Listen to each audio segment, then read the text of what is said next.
बिस्मिल्लाहिर्रहमानिर्रहीम, अस्सलाम वालेकुम नाज़रीन, मैं हूं बाबर हयात और आप देख रहे हैं 24/7 उर्दू न्यूज पर होमेक्स पेंट्स के ताबून से बाबर हयात शो। नाज़रीन, गुज़िश्ता रोज मैंने बात की थी पाकिस्तान के नए नायब कप्तान के हवाले से और दो नाम सामने आ रहे थे, एक शान मसूद का और एक इमाद वसीम का। और इनके बारे में मैंने आपको मसाइल भी बताए थे कि शान मसूद की जगह नहीं बनती और इमाद वसीम को बाबर पसंद नहीं करते, तो फिर बाबर का पसंदीदा कप्तान कौन है जिसके बनाए जाने का इम्कान जाहिर किया जा रहा है। इस हवाले से लेटेस्ट अपडेट आपके साथ आज के इस प्रोग्राम में शेयर करने जा रहा हूं। इसके अलावा पाकिस्तान के स्क्वाड के लिए, यानी न्यूजीलैंड के खिलाफ पाकिस्तान के स्क्वाड के ऐलान के लिए सिलेक्टर्स जो है वो सर जोड़कर बैठ रहे हैं और अब कंफर्म हो गया है कि ये स्क्वाड का ऐलान कब होने जा रहा है। इस पे भी आपको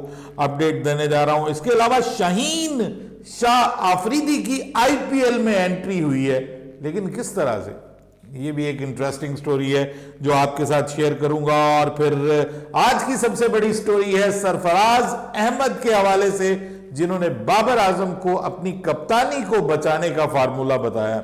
बड़ी बात की है उन्होंने बाबर आजम की कप्तानी को लेकर के, बड़े मशवरे भी दिए हैं और इसके अलावा बाबर आजम की हमायत में भी बड़ा खुलकर उन्होंने इजहार किया है। दिल जीते हैं, ऑब्वियसली बड़ापन दिखाया है हमारे सैफी भाई ने। इस पे भी बात करेंगे तफसील के साथ, लेकिन आगे बढ़ने से पहले आपसे गुजारिश कि अगर आप हमारे नए व्यूअर हैं तो प्लीज हमारे इस चैनल को जल्दी से कर दीजिएगा सब्सक्राइब और बेल आइकन को पुश करना मत भूलिएगा। मुझे फॉलो कीजिए इंस्टाग्राम पे बाबर हयात शो और हमारे पेज को फेसबुक पे लाइक कर लीजिएगा। तो जनाब, बात यह है कि सरफराज अहमद यानी पाकिस्तान के साबिक कप्तान, पाकिस्तान को चैंपियंस ट्रॉफी जितवाने वाले कप्तान, पाकिस्तान को नंबर 1 टीम बनाने वाले कप्तान आजकल बाबर आजम के गुण गा रहे हैं और बाबर आजम की बड़ी सपोर्ट करते हुए नजर आ रहे हैं। उनका रीसेंट एक पॉडकास्ट में इंटरव्यू सामने आया जो इस वक्त सभी जुबानों पर है और उसमें वो बाबर आजम को बता रहे हैं कि बाबर मियां, किस तरह से तुम अपनी कप्तानी को बचाओगे। ये तो उन्होंने बताया ही बताया, दूसरी जानिब उन्होंने बाबर आजम की कप्तानी की भी सपोर्ट की है। उन्होंने कहा कि बाबर आजम सीख रहा है और उसको वक्त दिया जाना चाहिए। Babar Azam day by day बेहतर कप्तान बनेगा, यह सरफराज अहमद का कहना है। इसके अलावा उन्होंने कहा कि बाबर आजम अपनी गलतियों से सीखेगा और मजबूत कप्तान बनेगा। हमें अपने कप्तान को सपोर्ट करना चाहिए। उन्होंने कहा कि सबसे पहले तो हमें पता होना चाहिए कि हमारा कप्तान कौन है और जब हमारा कप्तान आ जाए तो फिर हमें आंखें बंद करके अपने कप्तान को सपोर्ट करना चाहिए। उन्होंने एक बड़ी बात की है, उन्होंने कहा कि जो मेरे साथ हुआ है ना, मैं नहीं चाहता कि वो हमारे किसी और भी खिलाड़ी के साथ हो। यानी जिस तरह से ऑब्वियसली उनको निकाला गया, तो वो अपना दुख जो है वो चाहते हैं कि ये जो दुख मैंने बर्दाश्त किया है ये कोई और बर्दाश्त ना करे। फिर उन्होंने बाबर आजम के हवाले से एक और बड़ी बात की है। उन्होंने मतलब क्रिटिसिज्म होता है बाबर आजम के ऊपर कि बाबर आजम अपना नेट रन रेट ठीक नहीं करते, अपने नेट रन रेट के ऊपर उनको ध्यान देना चाहिए। कल आईपीएल के एक मैच में भी हर्षा बोगले भी इसके ऊपर बात कर रहे थे, क्योंकि ये बहस हो रही थी उस वक्त कमेंटेटर्स के दरमियान के जो रन रेट है, आपका स्ट्राइक रेट, रादर माफ कीजिएगा स्ट्राइक रेट कहना था मैंने, जो आपका स्ट्राइक रेट है वो ज्यादा इंपॉर्टेंट है जो, या आपकी एवरेज ज्यादा इंपॉर्टेंट है। और क्या हर टीम में एक बाबर आजम जैसा बल्लेबाज, कम से कम एक बल्लेबाज जरूर होना चाहिए जो आपकी इनिंग्स को आगे लेकर के चले। आज सरफराज अहमद ने भी उसके ऊपर बात की। उन्होंने कहा कि अगर मेरी कप्तानी में मेरे पास बाबर आजम अवेलेबल हो तो मैं बाबर आजम को अपनी कप्तानी में नंबर 1 पोजीशन पे खिलाऊंगा, ओपनिंग करवाऊंगा। और अगर बाबर आजम 20 ओवर खेल के अगर 80 रन भी बना जाता है एंड में और एक साइड को वो होल्ड किए रखता है तो हमारी टीम 170-180 तक पहुंच जाएगी। बट डिपेंड करता है कि उसके साथ जो फिर आपके खिलाड़ी हैं वो बाबर आजम के ही लेवल के होने चाहिए।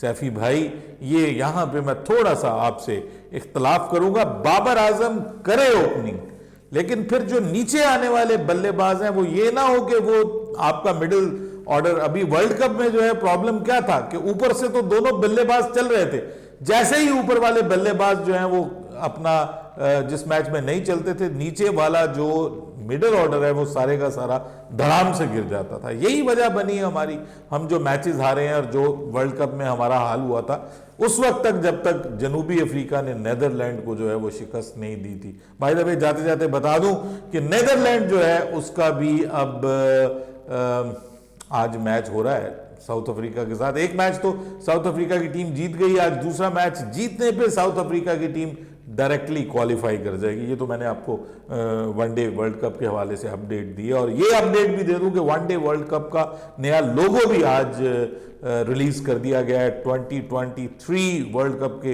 अंदर अब तकरीबन 6 महीने का वक्त बाकी है और इसकी आईसीसी ने तैयारी शुरू कर दी है। तो बात हम कर रहे थे सरफराज के हवाले से, बाबर के हवाले से। उन्होंने ये बात की है, उन्होंने कहा कि मैं तो जनाब उसको अपनी ओपनिंग के लिए खिलाऊंगा अगर बाबर आजम मेरी टीम का हिस्सा होंगे। तो मैं बिल्कुल उनसे एग्री करता हूं जी, बिल्कुल खिलाएं, लेकिन फिर नीचे भी आपके पास वो खिलाड़ी हों कि जब एक तरफ वाला 80 रन पे होल्ड कर रहा है ना, तो दूसरे फिर होल्ड करने का किरदार ना अदा कर रहे हो। यहां पे तो 3-3 4-4 आपने जो है वो होल्ड करने वाले रखे हुए हैं।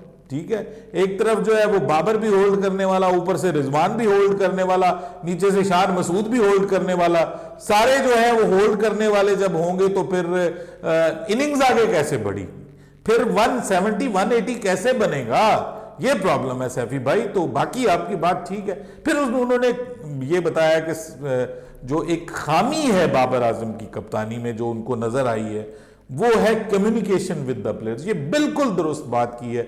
मैं कई बार ये मेंशन कर चुका हूं कि बाबर अपनी जगह खड़े रहते हैं, दरमियान में कम्युनिकेट नहीं करते, बॉलर के साथ डिस्कशन नहीं करते, बॉलर से पूछते नहीं है कि तुम्हें किस तरह की फील्डिंग चाहिए, उसको समझाते नहीं है, करीब नहीं जाते खिलाड़ियों के और अपनी जगह के ऊपर ही खड़े रहते हैं, कम्युनिकेट नहीं करते, रिएक्ट नहीं करते। जितना ज्यादा कम्युनिकेट करेंगे खिलाड़ियों के साथ, सरफराज अहमद ने कहा उनकी कप्तानी के लिए अच्छा होगा। By the way Sarfaraz Ahmed by nature he is a wonderful person, by heart he is a wonderful person. और पाकिस्तान क्रिकेट में ऐसे कम ही लोग होंगे, वरना जनाब ऐसे लोग तो बेशुमार पाए जाते हैं कि जो आपको इन हालात में उल्टी सीधी पट्टियां पढ़ाएंगे और कभी भी उस बंदे की तारीफ नहीं करेंगे जिसे आपको उतार कर लगाया गया हो, कभी भी उसकी तारीफ नहीं करेंगे। तो मैं ये समझता हूं कि ये बड़े दिल का मुजाहरा किया, बड़ेपन का मुजाहरा किया और बाबर को अच्छा मशवरा दिया है, कोई गलत मशवरा नहीं दिया। बाबर को अपनी कम्युनिकेशन स्किल्स को इंप्रूव करने की जरूरत है। बाबर किसको चाह रहा है कि वो बाबर का कप्तान हो? अब सवाल ये बनता है ना जी, बात ये हुई है कि शान मसूद की तो चलिए जगह ही नहीं बनती, मुमकिन है वो T20 स्क्वाड का हिस्सा ही ना बने। और उसके बाद आ गए अपने मियाँ इमाद वसीम। अब इमाद वसीम के साथ सीधी सीधी बात है, बाबर आजम कंफर्टेबल फील नहीं करेंगे, ये मैंने कल भी कहा था। हालांकि Imad Wasim is not a bad choice for vice captain, लेकिन जैसा कि आप लोगों में भी मैंने देखा कि कमेंट्स में बहुत ज्यादा लिखा था कि शाहीन शाह अफरीदी को पाकिस्तान का वाइस कैप्टन होना चाहिए, तो बिल्कुल ऐसा ही खबरें आ रही हैं कि अब इस नहज पे भी सोचा जा रहा है कि ये ना हो कि हम वाइस कैप्टन बनाएं और उसके बाद जो है वो नया ही पटारा खुल जाए और पाकिस्तान को वर्ल्ड कप से पहले जो है वो टेंशन होना शुरू हो जाए।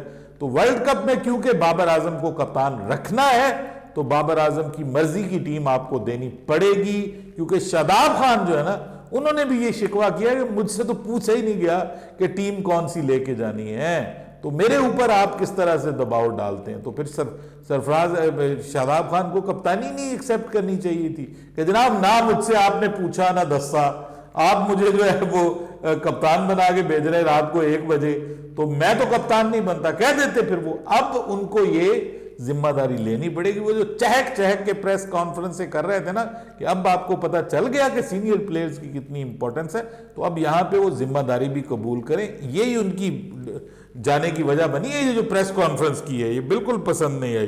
बात करेंगे कि जनाब शाहीन शाह आफरीदी की आईपीएल में एंट्री हुई है और कैसे हुई है। शाहीन शाह आफरीदी का जो सेलिब्रेशन का अंदाज है उसको उन्हीं की तरह के एक left arm fast bowler Arshdeep Singh जो हैं उन्होंने उसी स्टाइल को सेलिब्रेट किया। गुज़श्ता रोज जो पंजाब का मैच हुआ है उस मैच में जब विकेटें हासिल की, बहुत अच्छी बॉलिंग की अर्शदीप ने उस मैच में और अपनी टीम की जीत में बहुत इंपॉर्टेंट रोल प्ले किया और मुखालिफ टीम की कमर तोड़ के रख दी इंपॉर्टेंट ब्रेक थ्रूज लेकर के।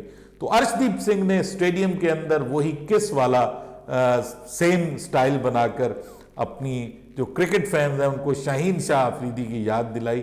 Bye the way, Shaheen Shah Afridi is being missed in IPL. जिस तरह से ये आईपीएल हो रही है, शाहीन शाह अफरीदी, हारिस रऊफ, शादाब खान और पाकिस्तान के कुछ और बल्लेबाज अगर ये यहां पर हों तो आईपीएल को 4 चांद लग जाएंगे। आईपीएल का बड़ा जबरदस्त आगाज हुआ है, लेकिन मैं अगेन ये कहता हूं कि अभी तक जो मैं मैचेस देख रहा हूं आईपीएल के, मैं कवर कर रहा हूं, मुझे ऐसा लग रहा है कि अभी तक एक भी मैच जो है वो टाइट फिनिश वाला, जो मतलब आखिरी ओवर, आखिरी बॉल, जिस तरह से हमारा पीएसएल का पहला मैच ये क्रैकर ऑफ अ गेम था और हमने बड़े पीएसएल के मैचेस जो हैं वो इस तरह से देखे जो बिल्कुल क्लोज फिनिशेस हुई। अभी तक जब ये 4 मैचेस हो चुके हैं, आज 5वां मैच आरसीबी का और मुंबई इंडियंस का जारी है। एक तरफ कोहली है, दूसरी जानिब रोहित शर्मा है, और ये 5वें मैच में अभी तक जो है वो वन साइडेड अफेयर्स नजर आ रहे हैं। आज तो बहुत बड़ा एक वन साइडेड मैच जो है वो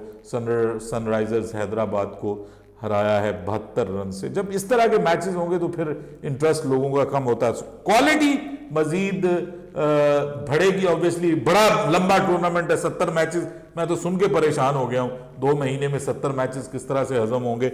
बहरहाल जी, बात करते हैं अब हम पाकिस्तान के स्क्वाड को लेकर के।